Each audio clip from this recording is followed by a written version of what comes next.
So that was my friend Karen. She's 64. She's been in the emergency room 3 times in the past week. But this video isn't about her. This is a video that you should watch if you're someone who cares about your health, because the medical system in America has changed.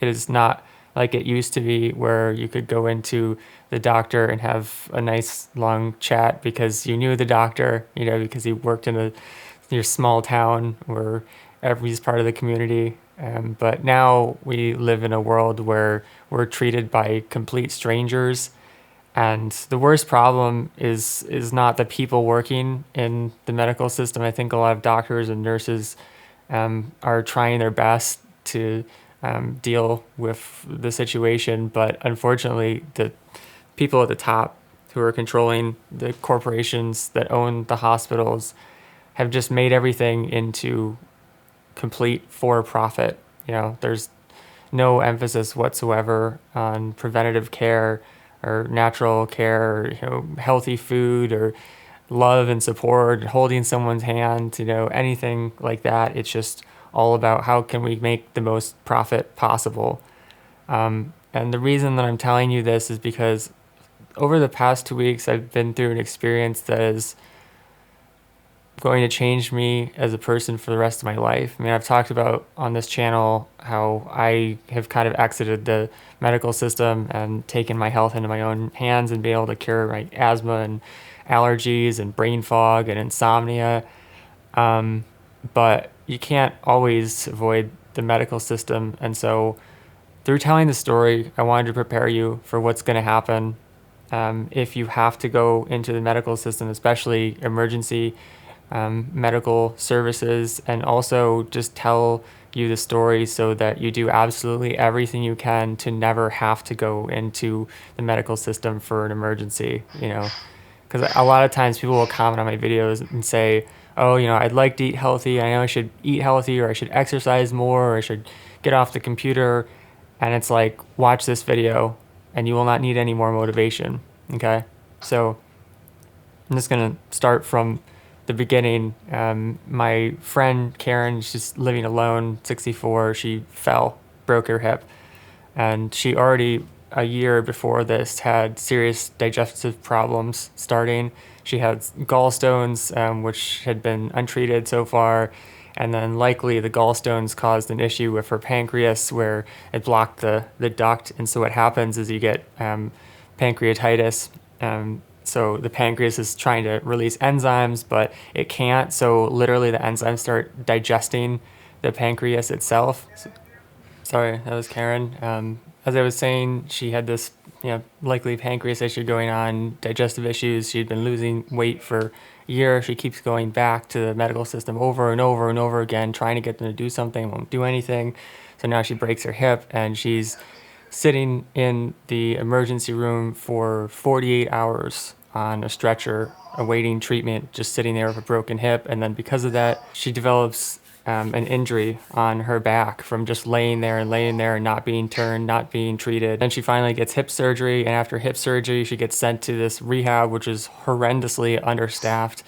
They've got a lot of times just one nurse on duty for all of these rooms, and the nurse can only come in for like 2 minutes, every couple hours, sometimes not even that much. And from the beginning, it was just an absolute nightmare. Karen wasn't receiving her pain medication when she was supposed to, so hip surgery is incredibly painful, so you need like strong opioids, or you will literally lose your mind. And then she's got the gut issue on top of that, so she's like starved and malnourished. She had to fast 5 days for a colonoscopy, but now she's stuck in this rehab bed and she can't get up herself. So she has to press the call button to get anyone to help her to do anything, just the most basic actions, even just getting out of bed and sitting up on the side or getting back into bed. She can't do it by herself. And just over and over, when I was on her with the phone with her, she would just be going over an hour without anyone coming in to check on her, and just getting more and more extremely exhausted, just kind of at the point of where she's sitting on the bed 22 hours a day, and she's so dizzy that she could just fall off at any moment, and like no one cares. And it's not that there's anything, like, it's not that the people working there are like bad. They're just completely overwhelmed, completely exhausted, underpaid, overworked, stressed out. And 3 times now her pain has been so bad, or she's had other symptoms like breathing problems on top of it, or not being able to digest anything, that she's had to go into the emergency room. But the thing is, when you go into the emergency room, if you're not bleeding out in that moment, they're like, oh yeah, you're fine.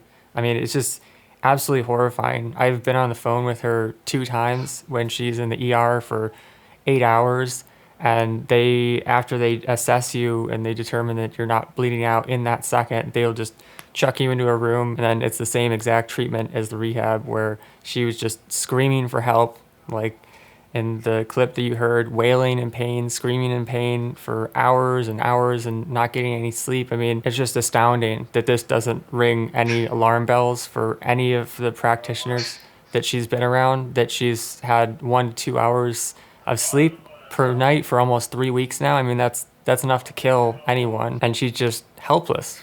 She gets weaker and weaker and more tired and more in pain, and her digestive system gets more clogged up because she's probably got this problem with her pancreas, but no one is even bothering to look into it. This is what the medical system is doing right now. They just chuck people into a room and medicate them and medicate them and medicate them until they just become vegetables, and then they die, which is what's going to happen to my friend if we don't figure something out. And I just can't even describe to you the feeling of helplessness that you get when you spend 6 to 8 hours or more on the phone with someone. She's in a different state. She's in Duluth. I'm in New York. And there's just nothing you can do, because I've even been on the phone with her at the ER, at doctor's appointments. And even though I go through the list of everything that she's got going on, they just say, oh, everything's fine, because she's not asphyxiating right now, it's fine. Like, I had a conversation the most recent time she went to the ER with one of the nurses, because they literally tried to discharge her about 2 hours after she had been brought in, and she was having a difficult time breathing. She was screaming in pain. She was so malnourished that you could see all of the veins all over her body. She's lost 15 pounds of weight, and she was already slender to begin with. And any human being in a normal circumstance would look at someone like that and they would say, we need to do something right now, not in a week, not in a month, right now, because that is supposed to be the point of the healthcare system, right? But we don't have a healthcare system. We have a hell care system. And just like other parts of it are such a shit show too. For example, most records are kept in this platform called MyChart, but every hospital, every doctor has a different version of MyChart. So to get access to her records so that I can help her, I had to make all of these different proxy requests, and you can't just do it online. You have to sign the form. She has to sign the form that has to be sent back to the various hospitals, and then you're just trusting that they're going to do anything about it. And a lot of times it can take up to a week or sometimes more if they're really disorganized. Then, to make matters worse, the food in the rehab and the food in the hospital is absolutely horrendous. The rehab is definitely worse, but they tried to feed her tater tots the other night. She's allergic to gluten, so she can't eat that. They don't have any fresh fruit. They have oranges. That's about it. They don't even have apples. So it's what do you do if you're someone who can't move, can't get out of your bed, is too tired to order food yourself? I've been doing it for her, and we also started a GoFundMe, which is given about $1,800 to help afford food and dog care. It's if this goes on too much longer, the money is going to run out, and then what do you do? What do you do if you can't eat the food that's being provided to you? And it's like playing chess, and every single one of your pieces except for the king and one pawn is gone, and the person you're playing against has an entire board full of pieces, and you're just, every day I wake up racking my mind trying to think about what do I do? How do I get people to listen, to take this problem seriously? And it's incredibly depressing. And so often I'm just having to listen to her every night, spending all night screaming in pain because they're late with her pain medication, sometimes an hour to 4 hours late, just saying over and over again, please, please help me, someone help me, please. And it's just echoing down the hallway of this rehab. It's there's no one there. And sometimes you hear people laughing in the break room. People are just too burned out to care about other human beings. So I'm not trying to depress you guys or be a downer. I just want to make sure that you understand what's happening or what's happened to the medical system so that you avoid, if at all possible, having to go in there.